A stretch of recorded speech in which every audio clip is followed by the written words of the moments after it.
ஓம் ஸ்ரீ ராகவேந்திராய நமக. நேற்றைய உரையில் வேங்கடநாதன் ஸ்ரீ ராகவேந்திர தீர்த்தராக பட்டமேற்றம் பிறகு சரஸ்வதி பாய்க்கு நடந்த மிக மோசமான நிலைமையை நேற்றைய உரையில் பார்த்தோம். உரையை முடிக்கும்போது பலவாறு கதறி அழுத சரஸ்வதி பாய் கிட்டத்தட்ட சித்தப்பிரமை பிடித்தவர் போல ஆகிவிட்ட அவர் தன்னுடைய மடியில் படுத்து உறங்கிவிட்ட லட்சுமி நாராயணனை சுவாமி படத்திற்கு முன் நமஸ்காரம் செய்வது போல படுக்க வைத்துவிட்டு வீட்டை விட்டு விடுவிடுவென வெளியேறி ஒரு பாழுங்கனற்றை அடைந்து அதில் குதித்து தன் உயிரை மாய்த்து கொண்டார் என்று நேற்று உரையை முடித்தோம். வாருங்கள் தொடர்ந்து பார்ப்போம்.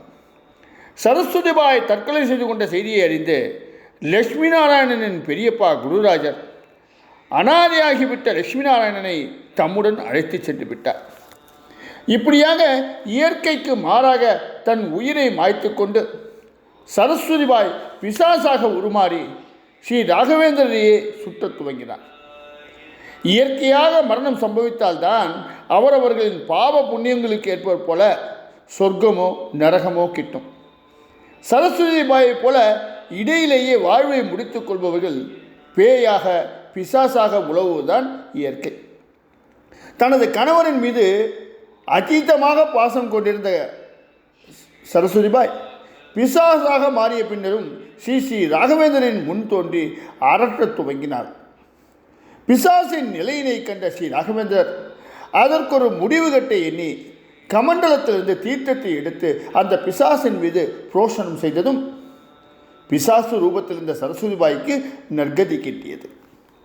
ஒரு கணவனும் மனைவியும் எப்படி வாழ வேண்டும், கணவன் கேட்டார் போல எப்படி மனைவி நடந்து கொள்ள வேண்டும் என்று இருக்கின்றதோ அல்லது அது இல்லையோ, குடும்பத்தை எப்படி நடத்த வேண்டும், தக்க நேரத்தில் கணவனுக்கு எப்படி உபாயம் சொல்ல வேண்டும் போன்ற நெறிமுறைகளை சரஸ்வதி பாயிடமிருந்து அவரின் வாழ்க்கை முறையிலிருந்து எல்லோரும் கற்றுக்கொள்ள வேண்டும் என்று ராகவேந்திரன் எண்ணினார். இதற்கு ஏதேனும் ஒரு வழிமுறையினை ஏற்படுத்த நினைத்தார். அதன்படி தமது கௌதம கோத்திரத்தில் உதித்தவர்கள் தத்தமது இல்லங்களிலே கொண்டாடும் எல்லா சுபகாரியங்களின் போதும் சரஸ்வதி பாயின் ஞாபகார்த்தமாக அவளின் பெயரில் வஸ்திராதனம் செய்ய வேண்டும் என்றொரு நெறிமுறையினை ஏற்படுத்தினார். அதன்படி இன்னும் கூட இந்த பழக்கம் நடைமுறையில் இருந்து வருகின்றது. இந்த நிகழ்ச்சியை எல்லாம் கேட்பவர்கள் இது என்ன பெரிய அதிசயம், பூர்வாசிரமத்தில் தனக்கு மனைவியாக இருந்தவருக்கு இப்படி செய்ததில் நற்கதி கொடுத்ததில் என்ன ஆச்சரியம் இருக்கின்றது என்று சிலர் எண்ணக்கூடும். ஆனால் சரஸ்வதி பாய்க்கு கணவராக இருந்தபோது அவர் சரஸ்வதி பாய்க்கு சொந்தம். என்றைக்கு சந்நியாச ஆசிரமம் மேற்கொண்டாரோ அன்றே அவர் அனைவருக்கும் சொந்தமாகிவிட்டார். அதனால் அவர் முன் யார் வந்து நின்று யாசகம் கேட்டாலும் அருள் பிச்சை இட வேண்டியவர். இந்த ரீதியில் தான் அந்த சரஸ்வதி பாய்க்கு நற்கதி அளித்தார். இன்னும் சில அத்தியாயங்களெல்லாம் நாம் கேட்ட பிறகு வேறொரு நிகழ்ச்சியும் பார்க்க இருக்கின்றோம். அதாவது தனது சீடர் ஒருவருக்கு கொடுத்த மிருத்திகையை, அதாவது மண்ணை, ஒரு பூதத்திற்கு நற்கதி கொடுத்ததை பார்க்க போகின்றோம். அதற்குள் ஸ்ரீ ராகவேந்திரருக்கு முன்னால் சந்நியாச ஆசிரமம் பெற்று தேசாந்திரம் சென்றிருந்த ஸ்ரீ யாதவேந்திரனும் சந்திக்கும் ஒரு அற்புதமான நிகழ்வையும் நாம் பார்க்க இருக்கின்றோம். அது ஒரு சர்ச்சைக்குள்ளாகிய நிகழ்வு தான். அதையும் நாம் பார்க்க இருக்கின்றோம். அடுத்த அத்தியாயத்தில் அந்த நிகழ்வை நாம் பார்க்க இருக்கின்றோம்.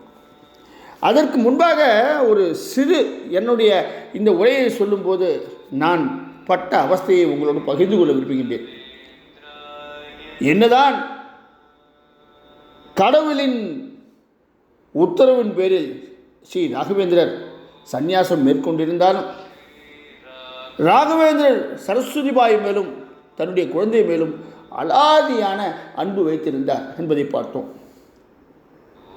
அவர் கடவுளின் அனுகிரகத்தினால் தான் சந்நியாசம் மேற்கொள்ள முற்பட்டாலும் அந்த அவருடைய மனைவி சரஸ்வதி பாயும் குழந்தை லட்சுமி நாராயணனும் என்ன பாவம் செய்திருந்தார்கள்.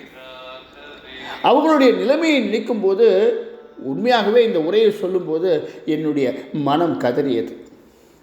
சரஸ்வதி பாய் பட்ட கஷ்டங்களை சொல்லும்போது என்னால் தாங்கிக் கொள்ள முடியவில்லை. பல இடங்களில் நான் அழுதிருப்பேன் என்பதை நீங்கள் உணர்ந்திருப்பீர்கள். ஆனால் இது கடைசியாக நான் ரெக்கார்ட் பண்ண உரை இது. அதற்கு முன்பாக நான் பதிவிடும் போதெல்லாம் நிறைய தடவை உடைந்து அந்த பதிவுகளை அப்பப்படியே நிறுத்திவிட்டேன். அப்பேற்பட்ட ஒரு ரொம்ப சோகமான ஒரு நிகழ்வு தான் இந்த சரஸ்வதி பாயும் லட்சுமி நாராயணனும் ராகவேந்தரை விட்டு பிரிந்தது.